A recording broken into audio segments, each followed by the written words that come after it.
এই গরুটা আনুমানিক কয় মন হতে পারে? 8.5 মন। আর এটার দাম কত চাইছেন? 3.5 লাখ টাকা। নোয়াখালী টাইমস, দৃষ্টি জুড়ে বাংলাদেশ। দর্শক, আমরা এই মুহূর্তে রয়েছি আমাদের নোয়াখালীর দত্তের হাট। অনেক পুরনো একটা বাজার, দত্তের হাট বাজার। আগামী কোরবানি ঈদকে সামনে রেখে এখানে বিভিন্ন রকমের গরু ছাগলের কালেকশন রয়েছে। আমরা আপনাদেরকে ঘুরে ফিরে দেখাবো কি পরিমাণ দাম রয়েছে এবং কি আগামী কোন হাটে সবচাইতে বেশি গরু উঠবে এবং কি আজকের বাজারের সবচাইতে সেরা গরু এবং সেরা ছাগল আপনাদেরকে দেখানোর চেষ্টা করতেছি। আমাদের সাথেই থাকুন। আমরা হাঁটতে হাঁটতে চলে এসেছি এই বাজারের সবচাইতে বড় গরু আয়াতুল্লাহ খোমেনি। খোমেনি। কোন জায়গা থেকে আসছেন? সোনাপুরের থেকে। আচ্ছা, গরুটার নামটা কে রেখেছে? নামটা আমিই রেখেছি, আয়াতুল্লাহ খামেনি। আচ্ছা, কাউকে উদ্দেশ্য করে? জি, ইরানের প্রেসিডেন্টের রাজা উদ্দেশ্য করে রাখছি গাড়ি। আচ্ছা, এই গরুটা আনুমানিক কয় মন হতে পারে? 8.5 মন।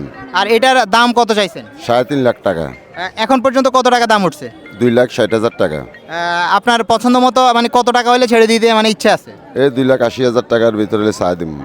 আপনারা যারা আয়াতুল্লাহ খোমেনিকে নিতে চান এখনই দ্রুত চলে আসবেন। এবং কি আগামী বাজার কি বারে বসবে? সোমবারে।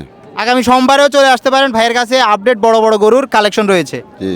আচ্ছা, আপনার লোকেশন কোথায়? উত্তর সোনাপুর। উত্তর সোনাবার। আপনার মোবাইল নাম্বারটা একটু বলে দেন। 01742270 আপনার নামটা? আব্দুল মালিক। আব্দুল মালিক ভাইয়ের সাথে যোগাযোগ করে বড় বড় গরু যা আছে সব কালেকশন করে নিয়ে যেতে পারেন। দ্রুত চলে আসবেন। ওকে,